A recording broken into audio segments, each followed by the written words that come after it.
আমার আমার করো বুঝিতে না পারো আমাতে কি আছে রতন। কোন শক্তি বলে বেড়াই চলি বলে কিসের অভাবে হয় এ দেহ পতন। দেহের মাঝে আছে প্রাণেরই সঞ্চার, তাহাতেই বলি আমার আমার। প্রাণ গেলে হবে সবাকার সব নেশারি সপন। দেহের মধ্যে যেটা আছে না মা, সূক্ষ্ম আত্মা যেটা আছে বলে এখনো আপনাদের সামনে আমি দাঁড়িয়ে আছি। যেদিন সে চলে যাবে, অর্থাৎ আমি চলে যাব, এই অসার দেহটা প্রকৃতির সৃষ্টি দেহ, প্রকৃতিই তৈরি করেছে, আবার প্রকৃতিই ধ্বংস করে দেবে। তাহলে আমি মানে কি? আমি মানে আত্মা। এটা আমার হাত, এটা আমার পা, এটা আমার চোখ, এটা কান, এটা দেহ, এগুলো আমার, এগুলো আমি নই। আমি মানে এই যে কথা বলার শক্তি, দেখবার শক্তি, চলবার শক্তি, হাত নাড়াচ্ছি তার শক্তি, এই শ্বাস প্রশ্বাস চলছে, যার জন্য এগুলো আমি করতে পারছি, সেটাই হচ্ছে আমি। যেটা আসার সময় তুমি দেখতে পাওনি, আবার সে যখন চলে যাবে তুমি তখনও দেখতে পাবে না। সেই সূক্ষ্ম আত্মা পরমাত্মা রূপে ভগবান প্রত্যেকের হৃদয় মন্দিরে বসে আছে। শুধু তোমার দেখবার শক্তিটুকু নষ্ট হয়ে গেছে। কিভাবে? মায়ার জালে আবদ্ধ হয়ে। মায়া গ্রাস করেছে আমাদের, তাই আমি আমার মধ্যে আমাকে খুঁজে পাচ্ছি না। অসংখ্য ত্রিতাপ জ্বালা ভোগ করছি, কিন্তু নিজেকে খুঁজে পাচ্ছি না। বৈষ্ণব মহাজন বললেন, এখনো দেখো কোথায় আছে তিনি, এইখানে।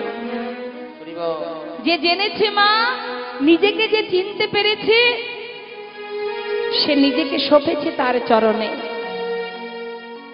বৈষ্ণব কবি, কবিগুরু রবীন্দ্রনাথ ঠাকুর তিনি বলেছিলেন, আমার হিয়ার মাঝে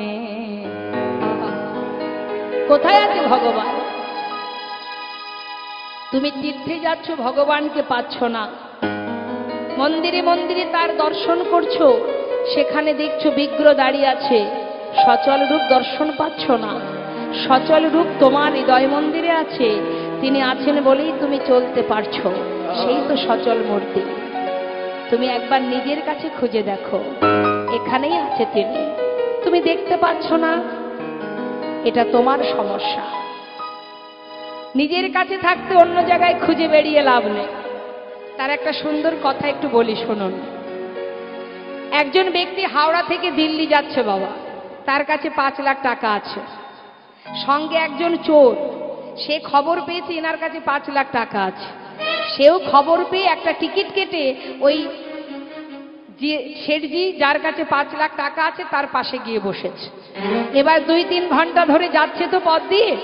চোর কিন্তু তার ধান্দাতে আছে যে কখনো এই বাবু একবার উঠবে, আমি এই সুযোগে টাকার ব্যাগটা নিয়ে পালিয়ে যাব। আর তার চোখের চাহনি দেখে শেঠজির বোঝা সারা যে এই মানুষটা খুব একটা সুবিধার নয়। সে কি করেছে, টাকার ব্যাগটা ভালো করে কোলের মধ্যে চেপে ধরে বসে আছে। আর চোর মনে মনে ভাবছে 5 ঘন্টা হয়ে গেল, এই বাবু তো একবার ওঠেও না, নড়েও না, চড়েও না। হ্যাঁ, যে উদ্দেশ্যে আসা সে কি আমার সফল হবে না? আর এদিকে শেঠজি মনে মনে চিন্তা করছে, ওই বেটা যদি একবার ওঠে তাহলে টাকাটা আমি একটা নিরিবিলি জায়গাতে, বেশ নিরাপদ জায়গাতে আমি রেখে দেব। এখন দেখছি তাই তো এই শেঠজি তো উঠছে না, কোনো রকমেই উঠছে না, বসেই আছে। চোর দেখছে ধুর আর কতক্ষণ বসবো, পায়ে হাতে ব্যথা করছে, আমি একটু হাঁটাহাঁটি করে আসি। এই বলে যেই না উঠে এ মাথা ও মাথা করছে ট্রেনের, সেই সুযোগে শেঠজি কি করেছে, টাকাটা নিজের ব্যাগ থেকে বের করে একটা নির্জন জায়গায় রেখে দিয়েছে। নিতাই গৌর হরি, নিরাপদ জায়গায়, যেখানে আর কোনো ভয় নেই। কিছুক্ষণ পর এসেছে চোর, এসে পাশে বসেছে। এমন সময় শেঠজি বলছে, এই যে ও ভাই, সেই হাওড়া থেকে তুমি আমি একসাথে পাশাপাশি ঘন্টার পর ঘন্টা যাচ্ছি। বলি পাশাপাশি যদি 5 ঘন্টা চলা যায় এক প্রকার তো সে বন্ধুর মতোই হয়। তা বলি বন্ধু তুমি কি আমার একটু উপকার করবে? কি উপকার? শোনো না, আমার ব্যাগটা একটু তোমার কাছে রাখবো, হ্যাঁ আমি একটু বাইরে যাব। আচ্ছা ঠিক আছে। মনে মনে ভাবছি আমি তো ওই অপেক্ষায় ছিলাম। যাও দেখো না মজাটা কেমন। যেই না ব্যাগটা তার হাতে দিয়েছে আর শেঠজি উঠে চলে গেছে। সেই সুযোগে সে আর দেরি টেরি না করে ব্যাগের মধ্যে হাত ঢুকিয়েছে। চারিদিকে যতগুলো ব্যাগের চেন ছিল খুলে খুলে দেখছে, কিন্তু যে জন্যে আসা সেটা আর ব্যাগের মধ্যে নেই। কি ব্যাপার?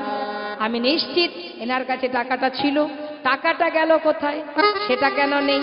হ্যাঁ, মনে মনে চিন্তা করছে, পেলাম না যখন এই বাবুর কাছে সত্যি কথাটা বলবো এবং ওনার কাছ থেকে আমি জানবো টাকাটা কোথায় রেখেছে, তারপরে আমি ট্রেন থেকে নামবো।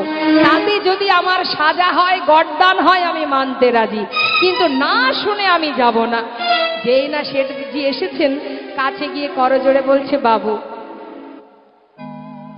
আমি খুব একটা ভালো মানুষ নই, আমি একটা উদ্দেশ্য নিয়ে আপনার কাছে এসেছিলাম, আপনি যে সাজা দেবেন আমি মাথা পেতে নেব, কিন্তু আজ একটু বলবেন বাবু আপনার ব্যাগে যে টাকাটা ছিল সেই টাকাটা আপনি কোথায় রেখেছেন?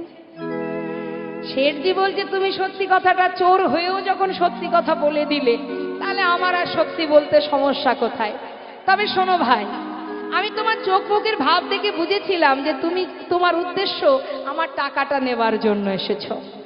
তা আমি যখন বুঝলাম যে তোমার লক্ষণ ভালো নয়, আমিও সুযোগের অপেক্ষায় ছিলাম তুমি কখন উঠবে, আমি আমার টাকাটাকে একটা নিরাপদ জায়গায় রাখবো। তা তুমি যখন দেখলে যে আমি উঠছি না, তুমি নিজে উঠে গেলে, সেই সুযোগে আমি আমার ব্যাগ থেকে টাকাটাকে বের করে আমি তোমার ব্যাগে ঢুকিয়ে রেখেছি। নিতাই গৌর হরি বল। কারণ আমি জানি তুমি সব জায়গায় খুঁজবে, নিজের ব্যাগে তো আর হাত দেবে না। নিতাই গৌর হরি বল, হরি বল। কেউ কি নিজের ব্যাগে হাত দেবে বাবা? চারিদিকে খুঁজবে। তাই ভেবেছে যে ওটাই নিরাপদ, তাই তুমি সব জায়গায় খুঁজেছো, পাওনি, কিন্তু একবার যদি নিজের ব্যাগে হাত দিতে তুমি পেতে। নিতাই গৌর হরি বল। তাই তো বিশ্বকবি বললেন, যত জায়গায় ঘোরো না কেন, সচল মূরতি দর্শনে যদি করতে হয়, চলতে জানে কথা বলতে জানে, সে যে আপন হৃদয় মন্দিরে বসে আছে। আহা, একবার নিজের অন্তরে চেত দর্পণ মার্জনা, পরিষ্কার করো, মায়ার আবরণ কালিমা দূরীভূত করো, হিংসা দূরীভূত করো, ক্রোধ মুছে দাও, সমস্ত অন্ধকার কালিমা দূরীভূত করো। দেখো এইখানে বসে নিত্য নাম গাইছি। আমার হিয়ার মাঝে লুকিয়েছিলে, দেখতে আমি পাইনি তোমায়, দেখতে আমি পাইনি। আমার হিয়ার মাঝে লুকিয়েছিলে, দেখতে আমি পাইনি তোমায়, দেখতে আমি পাইনি। বাহির পানে চোখ মেলেছি, বাহির পানে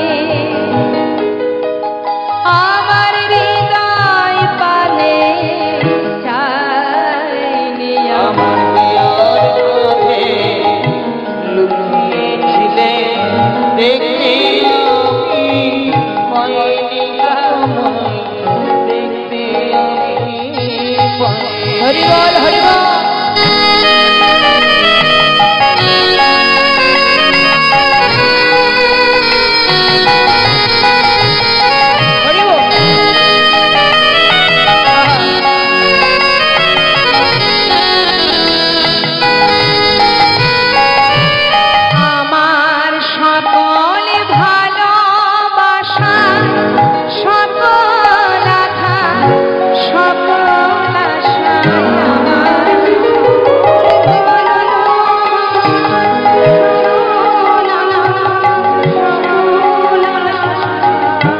কত সুন্দর বলছে মা।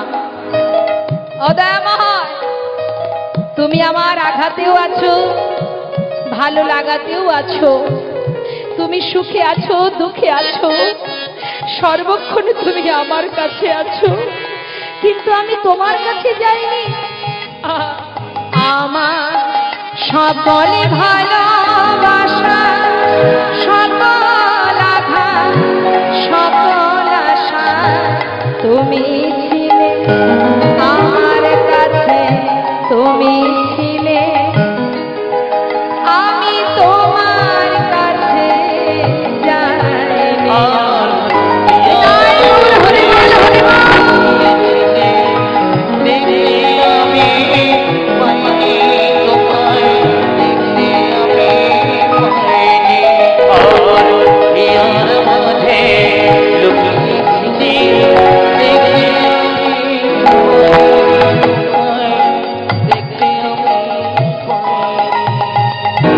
হৃদয় মন্দিরে ভগবানকে রেখে সর্বাঙ্গে কৃষ্ণ নাম লিখে আপন ঘরের সন্ধানে লালা সমস্ত সুখ স্বাচ্ছন্দ্য জমিদারি ধন ঐশ্বর্য পরিত্যাগ করে এবার চললেন নামকে সম্বল করে। তাই গৌর হরি বল। দিনের পর দিন যেতে যেতে মা মনের আনন্দে যাচ্ছে নাম গাইতে গাইতে, কোনো কিছুর ভয় নেই, কারণ একজন যে সঙ্গে আছে। ভয় যদি জীবনে কাটাতে হয়, ভয়কে যদি দূরীভূত করতে হয়, তাহলে একজনকে স্মরণ করো, গোবিন্দকে স্মরণ করো। যদি তার নাম তুমি গাইতে পারো, জীবনে আর কিছু হোক আর না হোক, তোমার যে ভয়টা আছে ভয় কেটে যাবে। আমরা যে সর্বদাই ভয় করি না বাবা, পথে চলতে গেলে মৃত্যুর ভয়, সেই ভয় থেকে মুক্তি পাবে যদি তুমি নামকে সার করতে পারো। তাই যাচ্ছে পথ ধরে নাম গাইতে গাইতে, পথ চলিতে আর বলিতে, পথ চলিতে আর বলিতে, পথ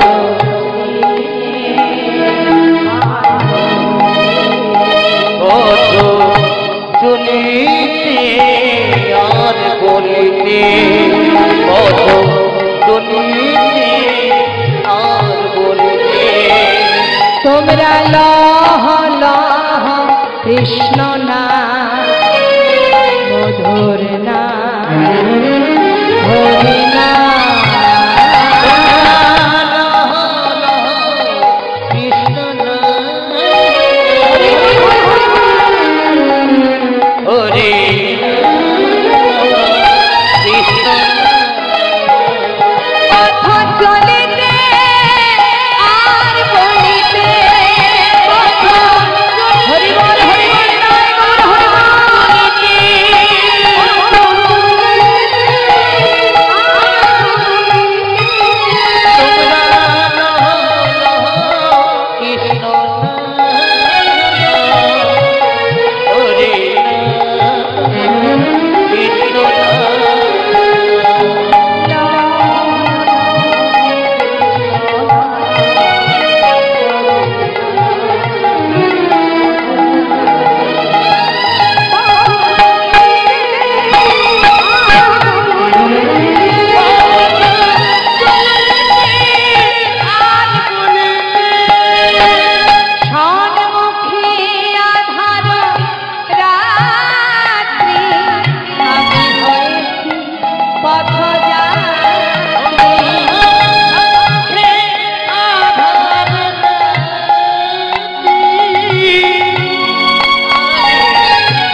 ত্যাগ করে মুর্শিদাবাদ ছেড়ে 2-1 মাস কেটে গেল, এসে পৌঁছালেন ভক্ত লালা মধুময় শ্রীধাম বৃন্দাবনে।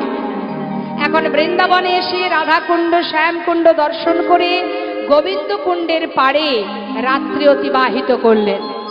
রাত পার হয়ে যেই সকাল হলো, হঠাৎ তিনি দেখতে পাচ্ছেন কি সমস্ত ব্রজমাইরা মাথায় করে ডালা সাজিয়ে সবাই সারিবদ্ধ হয়ে হেঁটে যাচ্ছে।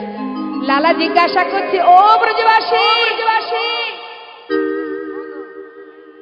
বলি যাচ্ছ কোথায় তোমরা? আমাকে একটু নিয়ে যাবে? বলি কেন নিয়ে যাব না, চলো। তবে হ্যাঁ, যদি যেতে হয় আমাদের সঙ্গে, আমরা যা গাইবো তুমিও কিন্তু তাই গাইতে গাইতে যাবে। বলি কি গাইতে হবে? শোনো, মায়েরা বলুন দেখি বৃন্দাবনে কি নাম? হ্যাঁ, এখন ব্রজমাইরা যাচ্ছে রাধা নাম গাইতে গাইতে, আর লালাকে বলছে তুমিও এই নাম গাইতে গাইতে চলো। হ্যাঁ, তা গাচ্ছে কি? রাধে রাধে রাধে রাধে রাধে রাধে রাধে বল। সবাই গাইবে, আমরাও তো যাচ্ছি লীলার সাথে সাথে। হ্যাঁ, দেখে হাত তুলুন, তালে তালে গাইবেন কিন্তু। বাহ। রাধে রাধে রাধে রাধে রাধে রাধে বল, রাধে রাধে রাধে রাধে রাধে রাধে বল, বলো রাধে রাধে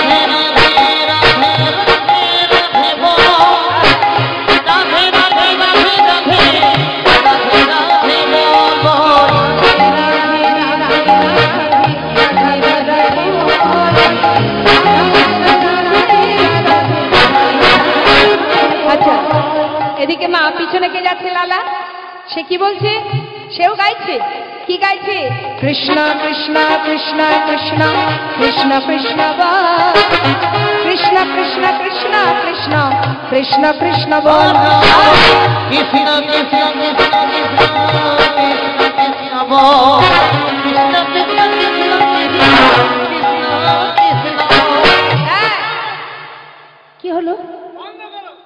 কেন? হ্যাঁ, আচ্ছা, বৃন্দাবনে এই নাম চলবে না কেন? তোমরা তো রাধা নাম করছো, আমি কৃষ্ণ নাম করছি, দুটো নামই তো হচ্ছে নাকি, তাহলে চলবে না কেন? তাহলে কি চলে বলো?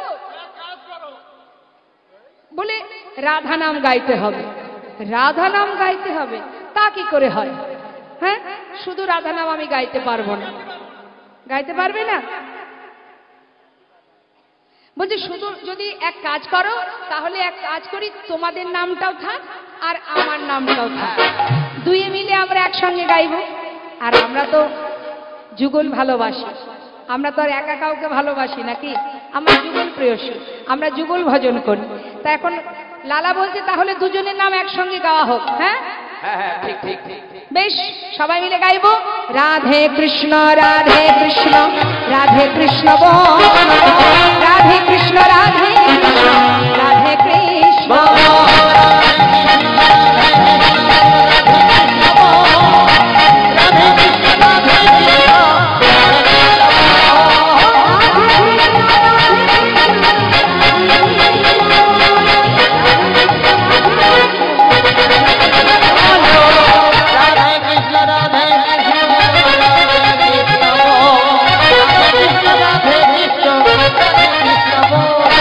বৃন্দাবন কি, যমুনা মাই কি।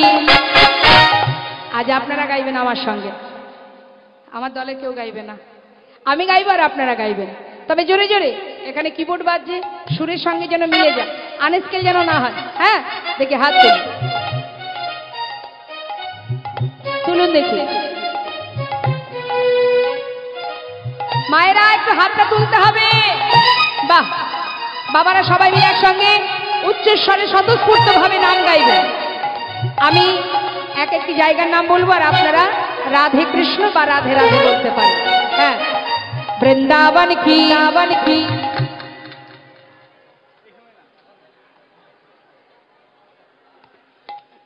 ঝগড়া টগড়া করেন বাড়িতে? ঝগড়া করেন? হ্যাঁ বাবা বলে হবে না মানে ও ঝগড়া হয়। দেখবেন যখন চিৎকার করে আপনারা পাশের বাড়ি বা দূরে কারোর সঙ্গে ঝগড়া করেন, চিৎকার করে করেন তো। বাড়ির কর্তামশাই যদি বলে ওগো ও গিন্নি এত জোরে চেঁচিও না, পাশে লোক শুনলে ঠিক আছে। তার মানে কি ঝগড়া করার সময় গলায় যত জোর আছে চেঁচিয়ে আমরা ঝগড়া করি, কিন্তু এই ভগবানের নাম করার সময় বিড় বিড় বিড় বিড় করে ফিস ফিস করে নাম করলে হবে? তার সেবায় কৃপণতা করা যাবে না। কেমন? এই যে কণ্ঠ আছে, যাদের বাক শক্তি নেই তারা জানে না থাকার জ্বালা। আপনারা পেয়েছেন, একবার তার সেবায় লাগান, উচ্চস্বরে গলা ছেড়ে সবাই মিলে, যার যেমন ক্ষমতা। না না পুরোটা তুলুন দেখি, তুলুন সবাই প্রত্যেকে উচ্চস্বরে বৃন্দাবন কি আবান কি। বাহ, এই তো। তবে আমার মনে হয় আরেকটু জোরে হবে। 12 আনা হয়েছে, আর 4 আনা বাকি আছে। একবার উচ্চস্বরে রাধা রানী কি বৃন্দাবন কি বৃন্দাবন কি যमुना माई की राधा कुंड की श्याम कुंड की गोविंद कुंड की विलासवन की मधुबन की निधुबन की केशी घाट की बंशीबाट की मोहनवन की माधवी वन की लोहवन की तम्रवन की भंडीवन की कमलवन की आगे पीछे दाहिने बाएं बोल बोल में ऊपर नीचे राधे राधे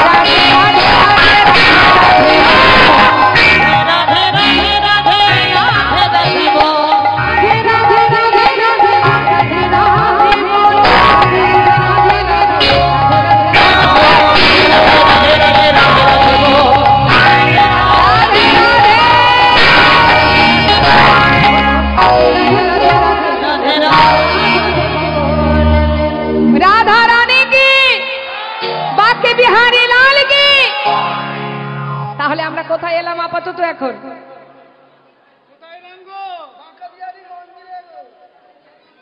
বাবা,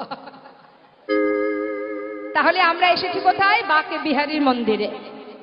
সমস্ত ব্রজ মাইরা বাঁকে বিহারীর ভোগ দিল, দেবার পর লালাকে প্রসাদ দিল। আহা, সবার কাছ থেকে প্রসাদ পেয়ে একেবারে জঠর পরিপূর্ণ করে সেবা করে ওই গোবিন্দ কুণ্ডের পাড়ে গিয়ে যেই না বাবা শয্যা পরে, মানে বালির শয্যায় ঘুমাতে যাবে, ঠিকঠাক ঘুম হচ্ছে না। যতই হোক জমিদার ছিল তো, এখনো সম্পূর্ণভাবে সেই সুখ স্বাচ্ছন্দ্য বুঝতে পারেনি, তাই কিছুতেই ঘুম আসছে না বলে ওই বালি দিয়ে একটা বালিশ তৈরি করে নিয়েছে। নিতাই গৌর হরি। বালিশ তৈরি করে সেখানে মাথা দিয়ে ঘুমিয়ে আছে। সকাল হতে না হতেই চোখটা খুলেছে, হঠাৎ দেখছে সামনে একজন বাবাজি দাঁড়িয়ে আছে। হন্তদন্ত হয়ে বিছানা থেকে উঠেছে। বালির বিছানা থেকে উঠে করজোড়ে জিজ্ঞাসা করছে, বাবাজি কি তোমার পরিচয়? তুমি আমার সামনে দাঁড়িয়ে আছো, বাবাজি পরিচয় কি? পাশে এক ব্রজবাসী বলে উঠলেন, উনি বৃন্দাবনের বাবাজি, ওনার নাম কৃষ্ণদাস বাবাজি। আচ্ছা বাবাজি, তুমি কি বৃন্দাবনে থাকো? হ্যাঁ। একটা কথা জিজ্ঞাসা করব। কি? বাবাজি বলো না, কোথায় গেলে আমি গোবিন্দের দেখা পাবো? কোথায় আছে সে? কি করে তার দেখা পাওয়া যায়? বাবাজি বলছে, দাঁড়াও, আগে তোমার পরিচয় বলো, কোথা থেকে এসেছো, নাম কি? আমার নাম লালা, আমি এসেছি সেই বাংলার মুর্শিদাবাদ জেলা থেকে, আমার নাম লালা।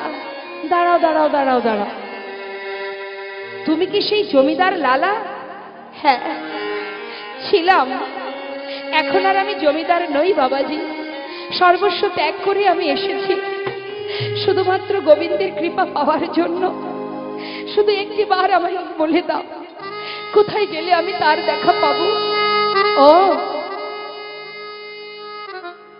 তুমি গোবিন্দের দর্শনের জন্য বৃন্দাবনে এসেছো সর্বস্ব ত্যাগ করে। আচ্ছা, তোমার কি দীক্ষা হয়েছে? না, দীক্ষা হয়নি। তাহলে কি করে পাবে তার দেখা? আগে তো দীক্ষা নিতে হবে। বাবাজি, এ যদি সত্য হয়, তবে যদি দীক্ষা না পেলে তার দেখা না পাই, তবে আজ আমি তোমার চরণ শরণ নিলাম। বাবাজি কৃপা করো, আমাকে কৃপা করো। সাধুর চরণ ধরি তয় লালা কৃপা করি।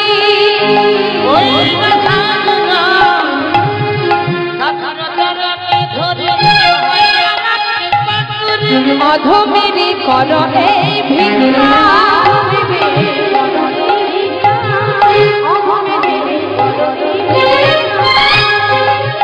অবিষ্ট ধন পাইবারে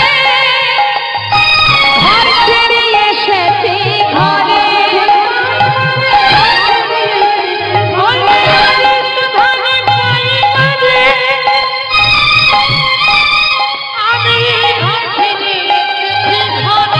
জীবন কৃপা করে দাও মনে দিয়ে,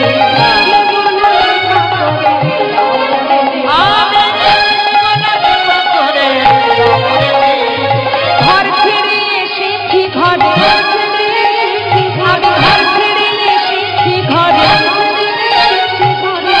জীবন কৃপা করে ঘর ছেড়ে এসেছি ঘরে।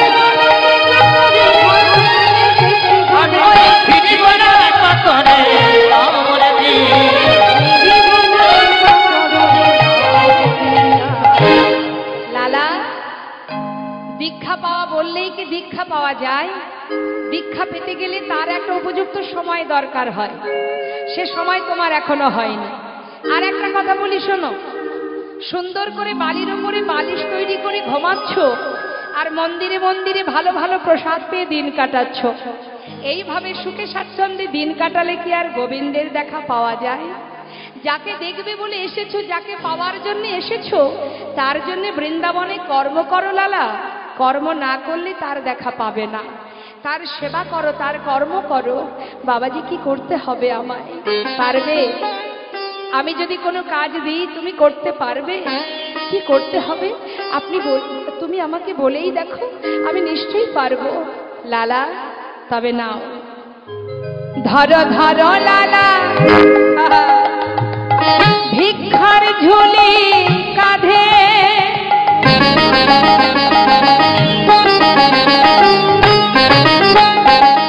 ঘুরে এসো দারে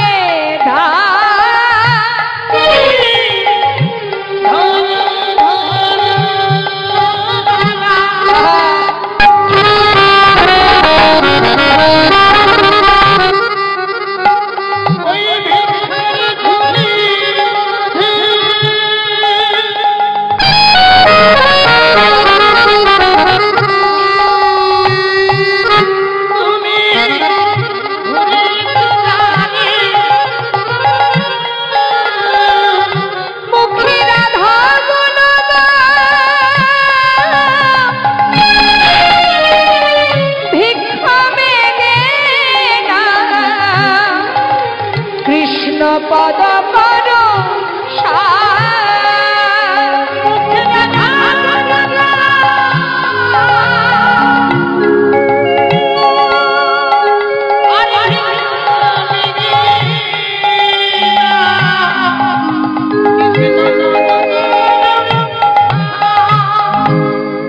বাবা ভিক্ষার ঝুলি কেন দিল? তুমি যে জমিদার ছিলে, জমিদারি অহংকার যদি তোমার মধ্যে থেকে যায় তাহলে তো গোবিন্দের দেখা পাবে না। তাই জমিদারি অহংকার দূরীভূত করার জন্য ভিক্ষার ঝুলি কাঁধে দিয়ে দিলেন। তাই গৌর হরিবল। দেখবেন এই জগতে কেউ যদি একটু দান ধ্যান করে, অনেকের মনে অহংকার আসে। আমি এটা দিয়েছি, ওটা দিয়েছি, হরিবাসরে 50,000 টাকা দান করেছি, আমি যখনই যাব আমাকে মাথায় করে মাইকে ঘোষণা করবে বারবার।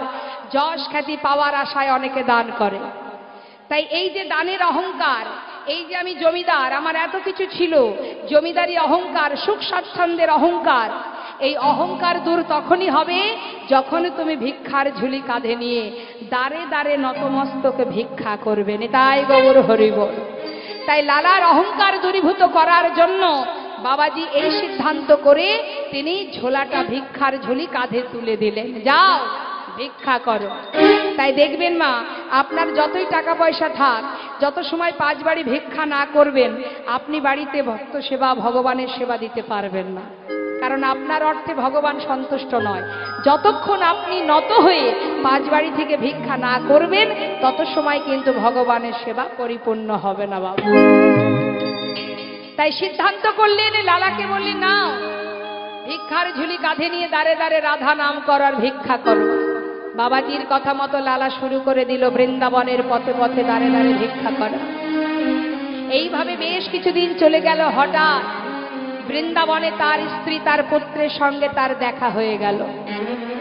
বাবার কাঁধে ভিক্ষার ঝুলি, কাত্যায়নী দেখে চোখের জলে বুক ভাসিয়ে কাঁদছে। স্বামী, যার এত সুখ, যার এত অর্থ, এত বিষয়, যে জমিদারের বিছানায় এত কাল ঘুমিয়েছে, আজ তার কাঁধে ভিক্ষার ঝুলি।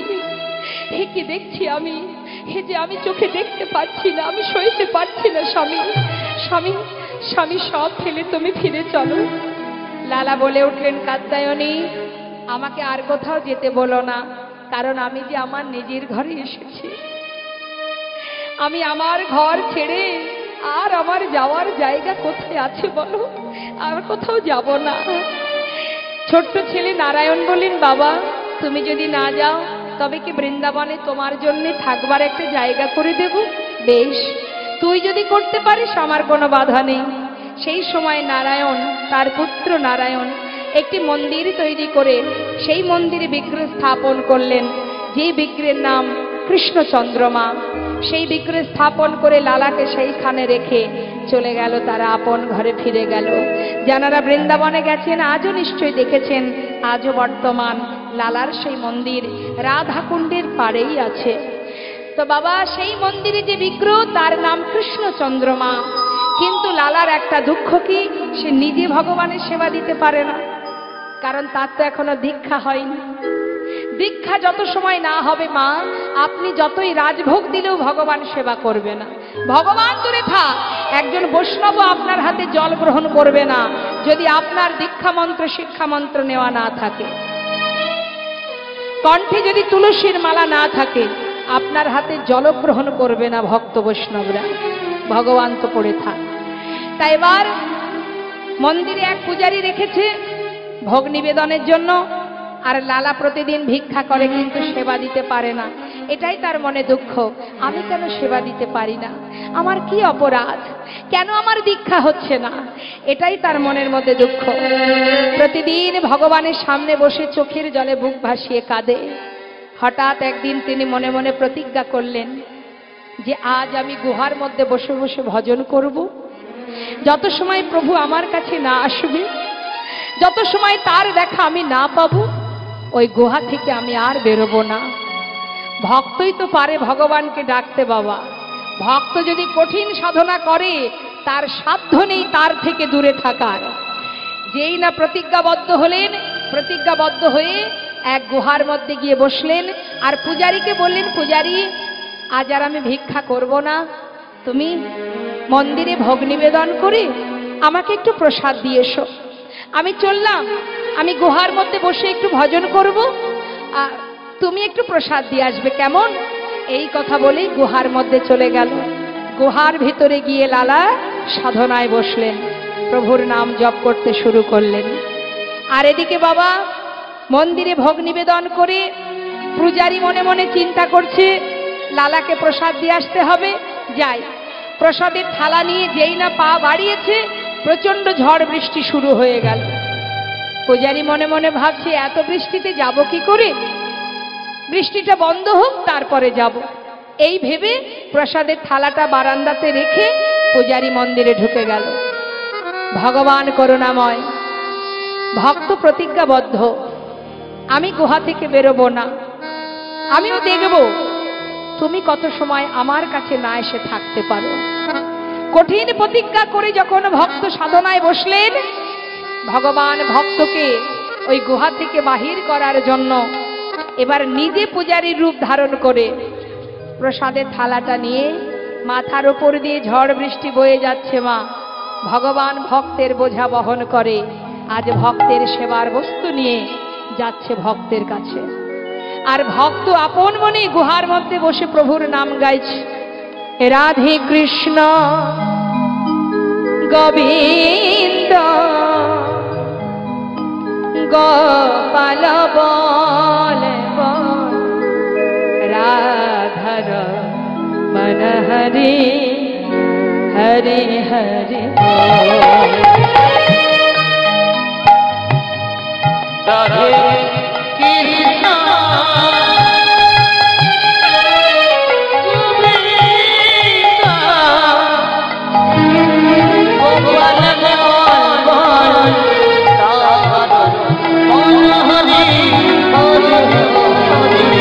রাধে কৃষ্ণ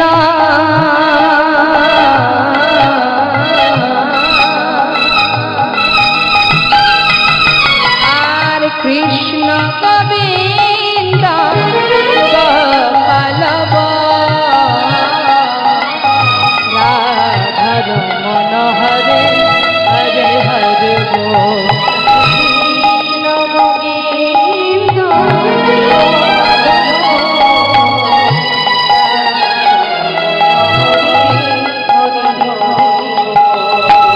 গিরিধারিব গোবর্ধন ধারিব,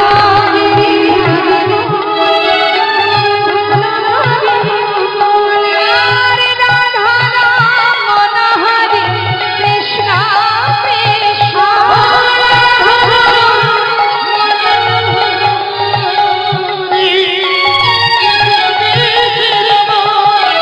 তুমি রাধা না জগতের না, তুমি রাধা আর তুমি রাধা না জগতের না।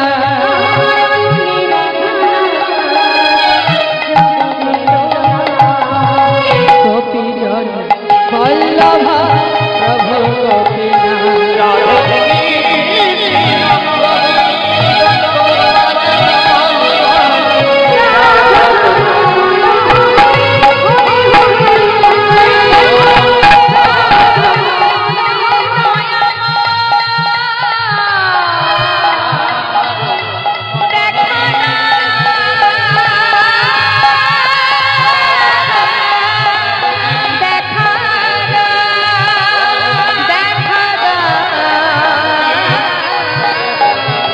দেখা গা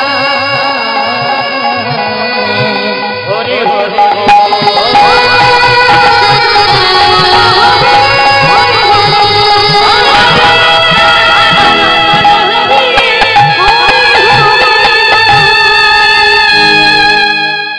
ভগবান পূজারী রূপ ধারণ করে এসে ডাকছে, লালা লালা। কে? আমি আমি পূজারী। তুমি প্রসাদ খাবে না? এই না, প্রসাদ খেয়ে নাও। লালা কিন্তু চিনতে পারেনি বাবা, প্রসাদ খেলো, আবার প্রভু চলেও গেল। এদিকে মন্দিরের প্রকৃত যে পূজারী মা, সে কি করলেন, বৃষ্টি বন্ধ হয়েছে দেখে এবার প্রসাদের থালা নিয়ে আবার গুহার মধ্যে গেছে, গিয়ে ডাকছে, লালা ও লালা। কে? আমি গো, আমি পূজারী। তুমি প্রসাদ খাবে না? এই নাও, প্রসাদ এনেছি। প্রসাদ? আমি তো খেয়েছি। খেয়েছো? হ্যাঁ, খেয়ে দিল তোমায়? এই তো আমি সবে এলাম। হ্যাঁ, কে দিয়েছে তোমায়? কেন? তুমি তো এলে, আমাকে প্রসাদ দিলে, আমি প্রসাদ খেলাম, তুমি চলেও গেলে। কি বললে? আমি এসেছি? লালা, আমি তো আসিনি। তুমি আসোনি? ঠিক তোমার মতোই দেখতে, তোমার মতো কণ্ঠস্বর, তোমার মতো বেশ। আমার মনে হয় পূজারী, তোমার ভুল হচ্ছে। দেখো, তুমি তো এলে, আমি তোমার সাথে কথা বললাম, প্রসাদ পেলাম। পূজারী বলছে, লালা, তুমি বড় সৌভাগ্যবান, কিন্তু তোমার দুর্ভাগ্য কি জানো? তুমি পেয়েও তাকে হারালে। জানো লালা, আমি কিন্তু আসিনি তোমার কাছে। তবে কে এসেছিল? ও পূজারী, বলো না কে এসেছিল? বুঝতে পারছো না? এখনো বুঝতে পারছো না লালা? মিছে কেন পুছো মরে, আমার বলা কিছুই না।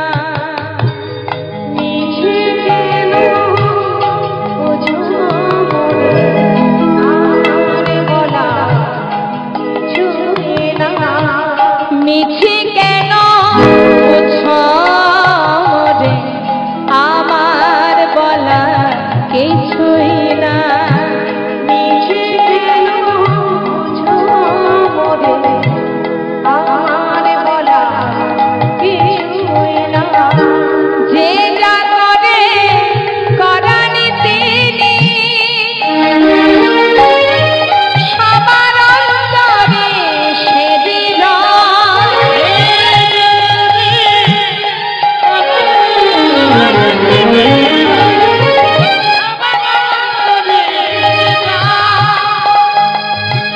মিছে কেন মরে,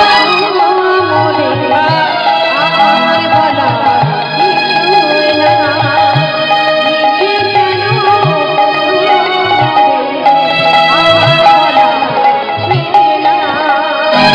আমার বলার কিছু না। আমার বলার কিছু না। আমার বলার কিছু না।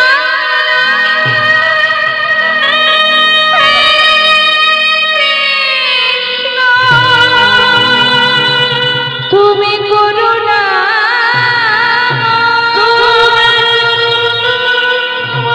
তুমি করুণা, করুণা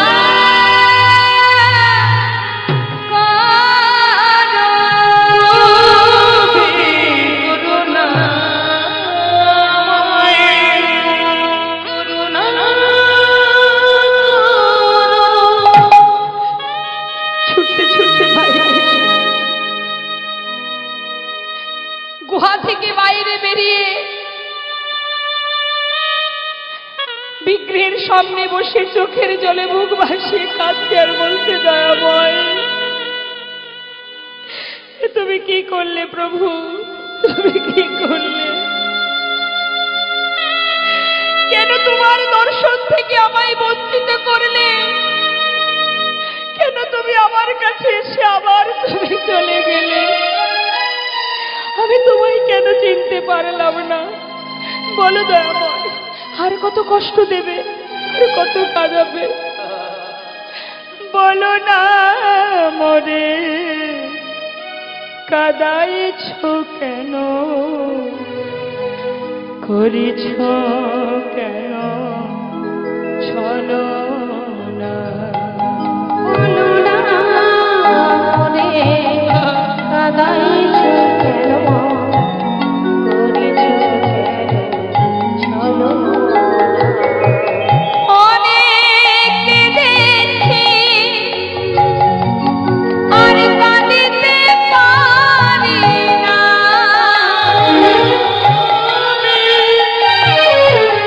অনেক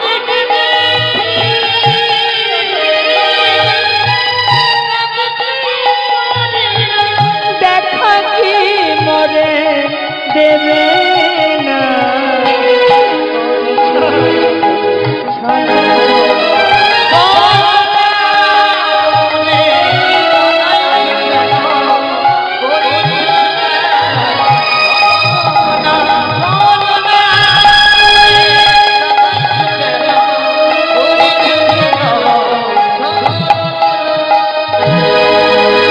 ঠাকুর ঘর থেকে বেরিয়ে সেই বাবাজির কাছে গিয়ে বাবাজির চরণটা জড়িয়ে ধরে বললেন, বাবাজি, আজ তোমাকে বলতে হবে তুমি কেন আমায় দীক্ষা দিচ্ছ না।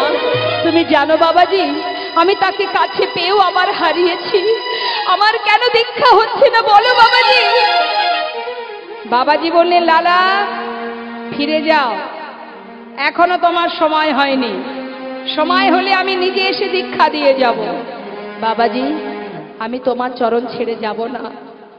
আজ তোমায় বলতে হবে কি অপরাধ আমার, কেন তুমি দীক্ষা দিচ্ছ না?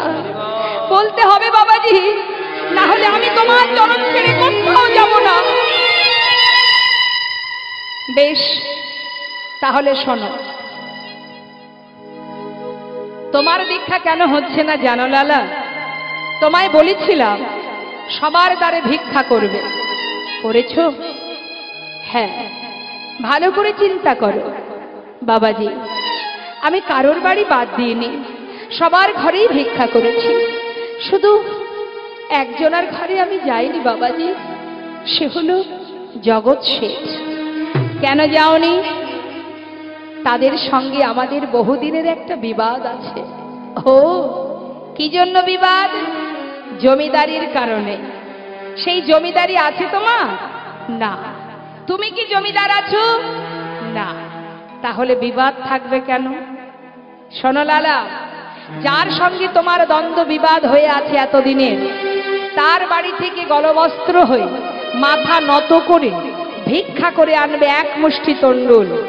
তার হাত থেকে ভিক্ষা নিয়ে আমার কাছে এলে আমি তবেই তোমায় দীক্ষা দেব। তাই গৌর হরি।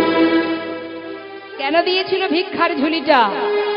সবার বাড়ি ভিক্ষা হবে, জগৎ শেঠের বাড়িতেও ভিক্ষা করবে, কিন্তু সেই ঘর বাদ দিয়ে সব জায়গায় ভিক্ষা করত লালা, যার কারণে তার আজও দীক্ষা হয়নি। যেই না বাবাজি বললেন, এবার লালা চললেন তার কথা মতো জগৎ শেঠের দ্বারে। যেই না দ্বারে এসে চিৎকার করে বললেন, ভিক্ষাং দেহি। দাড়ি দেখেই চিনতে পেরেছে এ তো যে সে ব্যক্তি নয়, মস্ত বড় জমিদার লালা। কাঁধে ভিক্ষার ঝুলি নিয়ে আমাদের দ্বারে এসে দাঁড়িয়েছে ভিক্ষা নেবে বলে। কোনো কথা না বলেই কিছু দামি দামি রত্নের একটা পুটুলি করে তাকে যেই ঝোলায় দিতে যাবে, লালা বলে উঠলেন, দাঁড়িয়ে দাঁড়াও, আমি তোমার হাত থেকে ভিক্ষা নিতে পারবো না। আর যেটা তুমি এনেছো আমার কাছে, ওই দামি দামি রত্ন, এ তো আমি চাই না। শোনো ভিখারি, আহা শোনো দাঁড়ি, আমি ধনের ভিখারি নয় গো, আমি ধনে ভিখারি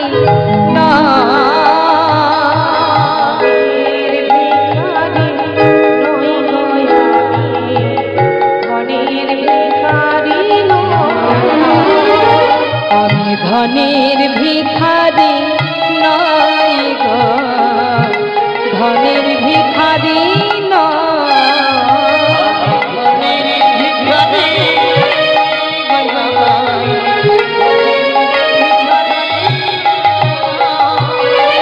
চাই গো যে আমি এক মুষ্টি ভিক্ষা,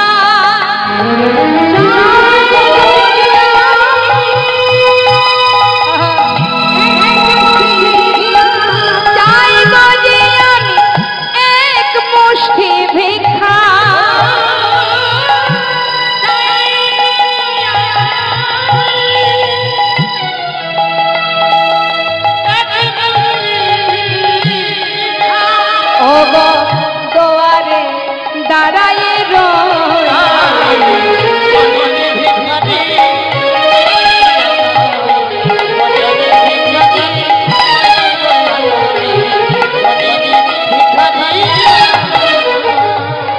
দাও যদি মরে এক মুষ্টি ভিক্ষা,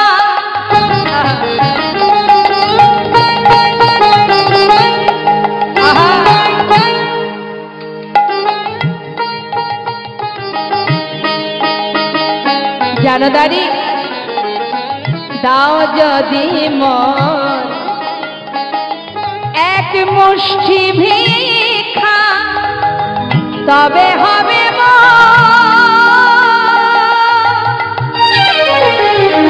ওই গুরু পদে দীক্ষা।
তোমারে কই গো আমি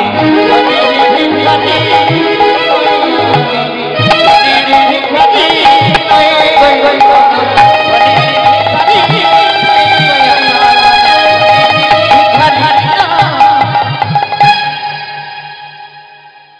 যাও দাঁড়ি, তোমাদের যে জমিদার বাবু আছেন তাকে ডেকে নিয়ে এসো, আমি তার হাত থেকে এক মুষ্টি তন্ডুল নিয়ে চলে যাব। যেই না দাঁড়ি ভিতরে গিয়ে ডাকছে জগৎ শেঠকে, বাবু বাবু আপনাকে যেতে হবে বাবু।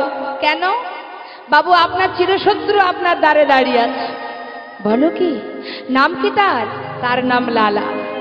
সঙ্গে সঙ্গে জগৎ শেঠ দাঁড়ির হাত ধরে যখনই মা দরজার সামনে এলো, লালার সর্বাঙ্গে কৃষ্ণ নাম, কাঁধে ভিক্ষার ঝুলি, এদিকে দাদার সঙ্গে তিলক, এদিকে চোখে কৃষ্ণ প্রেমের বাড়ি। তাই না দর্শন করে জগৎ শেঠ জিজ্ঞাসা করছে, আচ্ছা যে বেশ পরিধান করে আমার সামনে এসেছো, এটা তোমার কোনো ছলনা নয় তো? কোনো ছলনা করে আসনি তো? বলা যায় কোনো ছলনা আশ্রয় করে হয়তো আমার ক্ষতি করতে এসেছো। লালা বলে উঠলেন, বন্ধু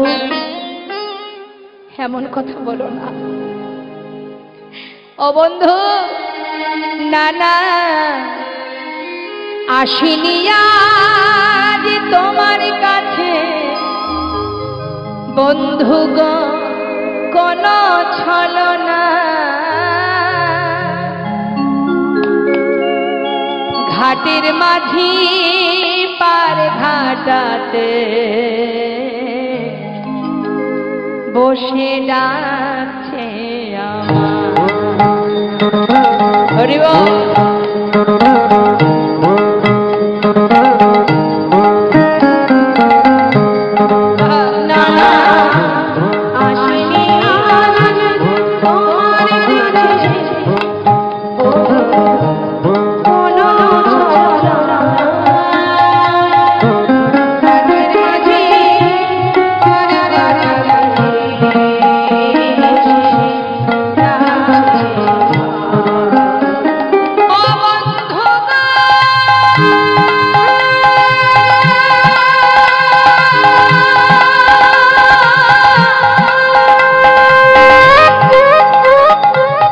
ও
তণ্ডুল বিলম্ব না করে জগৎ শেঠ লালার ভিক্ষার ঝোলায় দিয়ে দিল। যেই না দিয়েছে লালা কি আর দাঁড়িয়ে থাকে, সেই এক মুষ্টি তণ্ডুল ভিক্ষা নিয়ে ছুটতে ছুটতে বাবাজি বাবাজি যার জন্য আজও আমার দীক্ষা হয়নি, আমি তার বাড়ি থেকে ভিক্ষা করে এনেছি বাবাজি। এবার তো তুমি আমায় দীক্ষা দাও। বাবাজি বলছে, দাঁড়াও লালা, নিশ্চয়ই তোমায় দীক্ষা দেব, কিন্তু তোমার পিছনেও কে আসছে? আমার পিছনে? হে কি বন্ধু, তুমি আমার পিছনে? জগৎ শেঠ বলে উঠলেন, বন্ধু তুমি যখন আমার দ্বারে দাঁড়িয়ে বললে তোমার জীবন বেলা বয়ে যায়, পার ঘাটার মাঝে পারে দাঁড়িয়ে আছে, আমিও মনে মনে চিন্তা করলাম তোমার যদি জীবন বেলা বয়ে যায় তবে তো আমারও জীবন বেলা বয়ে যায়। তোমাকে এক মুষ্টি তণ্ডুলে দেওয়া মাত্রই তুমি ছুটতে ছুটতে চলে গেলে, আমি যে আর পিছন ফিরে ঘরে যেতে পারলাম না বন্ধু। আমি যে পিছনে পিছনে তোমার শরণ নিতে নিতে চলে এসেছি, আমারও যে জীবন বেলা বয়ে যায় বন্ধু, কৃপা করে আমায় গ্রহণ করো। লালা বলে উঠলেন, বাবাজি এই সেই বন্ধু যার ঘরে আমি ভিক্ষা করে এনেছি, ও যে সর্বস্ব পরিত্যাগ করে আমার পাছু পাছু ছুটে এসেছে। বাবাজি কৃপা করে ওকে তুমি গ্রহণ করো। দুইজনকে একসঙ্গে মন্ত্র দিলেন বাবাজি। মন্ত্র পাওয়ার পর গোবিন্দ দর্শনের বাসনা তার যে আরো দ্বিগুণ হয়ে গেল। বৃন্দাবনের পথে পথে ঘুরে কৃষ্ণ কৃষ্ণ কৃষ্ণ বলে কতক্ষণে তার দেখা পাব। চলে যায় দিন, কিন্তু দেখা পাই না। কিছুদিন পর মনে মনে স্থির করলেন, দয়াময় তুমি যদি দেখা না দাও এই প্রাণ আর রাখবো না, যমুনার জলে নিজেকে বিসর্জন করে দেব। ছুটতে ছুটতে যখন যমুনায় যাচ্ছে, পিছন থেকে জগৎ শেঠ ডাকছে, বন্ধু একটু দাঁড়াও, মরতে যদি হয় আমাকে সঙ্গে করে নাও, একসঙ্গে দুজনে মরবো। জগৎ শেঠকে সাথে করে নিয়ে জলে যখন নামছে, বাবা ভগবান আর কি করে থাকবে দূরে? যুগে যুগে ভক্তকে রক্ষা করাই যে তার কাজ। ভক্তকে রক্ষা করার জন্য করুণাময়, কৃপা করে কৃপা দৃষ্টি দেবার জন্য তিনি যমুনার তীরে বালুর আশিতে ত্রিভঙ্গ বঙ্কিম ঠামে দাঁড়িয়ে ডেকে উঠলে, লালা লালা লালা। একবার পিছন ফিরে তাকাও। যেই না পিছন ফিরে তাকিয়েছে, দেখছি অনাদি আদি গোবিন্দ মুরলী হাতে ত্রিভঙ্গ বঙ্কিমে দাঁড়িয়ে ছুটতে ছুটতে এসে চরণটা জড়িয়ে ধরে, দয়াময়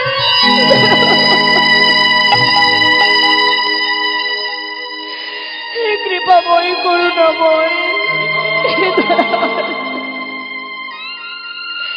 আজ আমি ধন্য প্রভু, আজ আমি ধন্য, তোমার দেখা পেলাম। ঠাই দাও দয়াময়, তোমার চরণে ঠাই দাও, তোমার চরণে দাস করে গ্রহণ করো। দয়াময় এসো প্রভু, আমার চোখের সামনে নয়, আমার হৃদয় মন্দিরে এসো। মম অন্তর মন্দিরে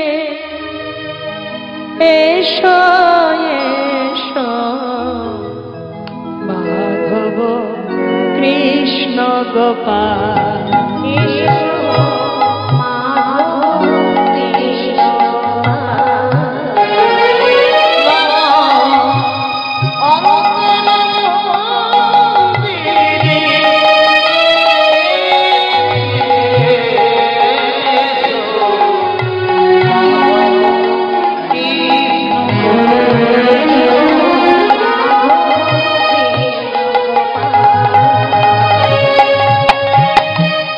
এসো এসো তুমি এসরি মাঝে অন্তর জামি হরি প্রাণে প্রিয় রাজে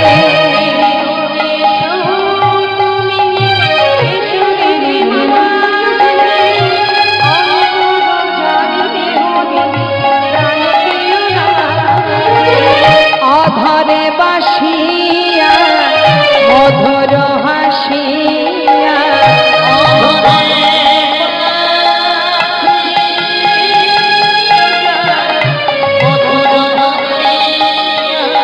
এসো এসো কৃষ্ণ গোপাল এসো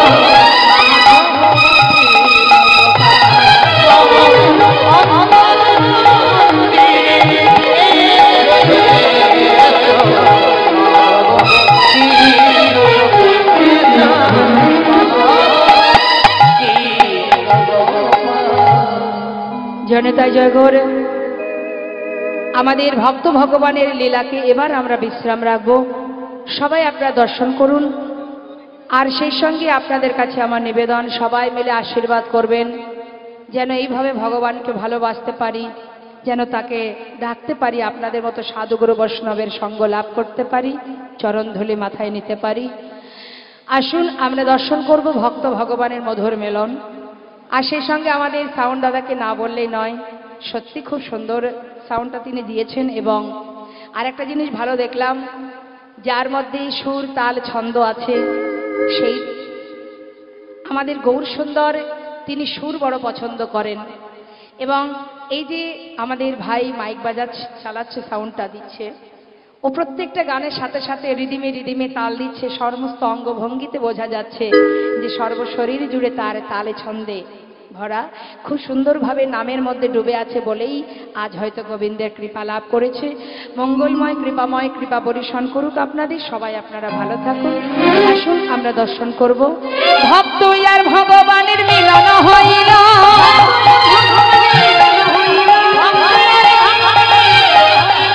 প্রেমানন্দে বদন ভরে হরি হরি বল। জয়নিতা জয়গৌর। আমরা মধুর মধুর মিলন দর্শন করলাম। এবার আমরা দুটো ভজন শুনবো ভক্তের অনুরোধে, তারপরে নিতাই গৌর জয়ধ্বনি করব। জয় রাধেশ্বর। সুরধ্বনির কিনারা জয়নিতাই নবদ্বীপে কে কে গেছেন হাত তুলে দেখান। হরিবল হরিবল নিতাই গৌর হরিবল। সুরধ্বনির কিনারায় সোনার নুপুর দিয়া পায়, নাচে না গরি গো সুন্দর গৌরঙ্গরা।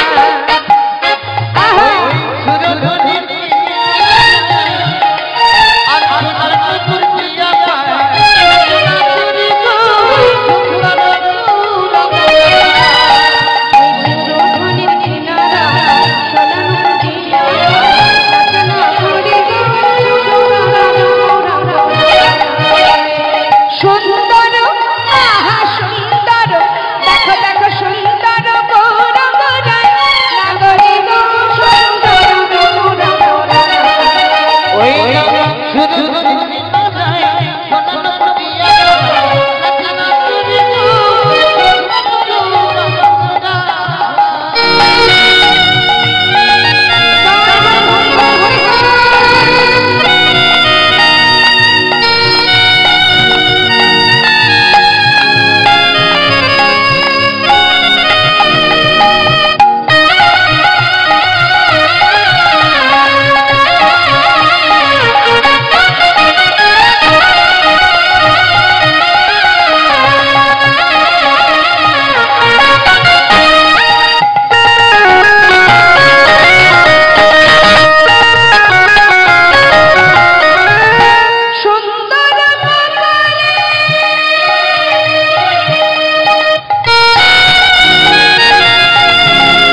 তিলক। যে সৌন্দর্য দেখলে ত্রিভুবন ভুলে যা, জগতে সেই তো সুন্দর। বললেন সুন্দর কপালে সুন্দর তিলক, আর কি আছে? দেখো সুন্দর সুন্দর নাম বলে নাগরি গো সুন্দর গৌরঙ্গরা।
যার কথা শোনার জন্য আপনারা পাগল, তাকে যদি সাক্ষাৎ দেখা যায় কেমন হবে? আর কি ঘরে ফেরা যাবে? সম্ভব হবে? গৌরহরিকে কাছে পেলে আমরা আর কেউ ফিরতে পারবো না। ওই রূপে যদি কেউ নয়ন দেয়, তার অবস্থা কি হবে? এই জগতে কেউ যদি কাউকে ভালোবাসে, তার জন্য ঘর ছেড়ে দেয়, আর যদি গৌরহরিকে কেউ ভালোবেসে তাকে সামনে পায়, তার অবস্থা কি হবে গো? এই দেহটা ছেড়ে সে চলে যাবে। ও তার দেহ ছাইরা, এই দেহ ছাইরা মনটা লইয়া যায় নাগরি গো সুন্দর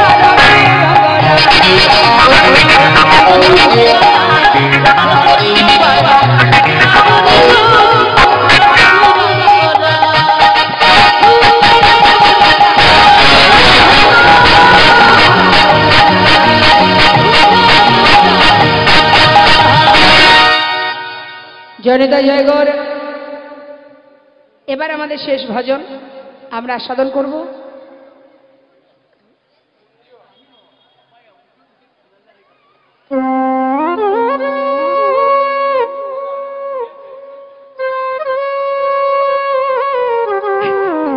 ঠিক আছে, আমাদের শেষ ভজন আমরা গাইব, আপনারা আস্বাদন করুন। একজন মুসলমান ভক্তের লেখা সুন্দর এই ভজনটি আমরা আস্বাদন করব।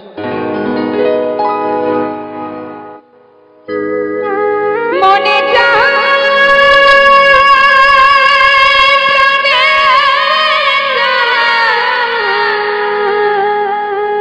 দিলে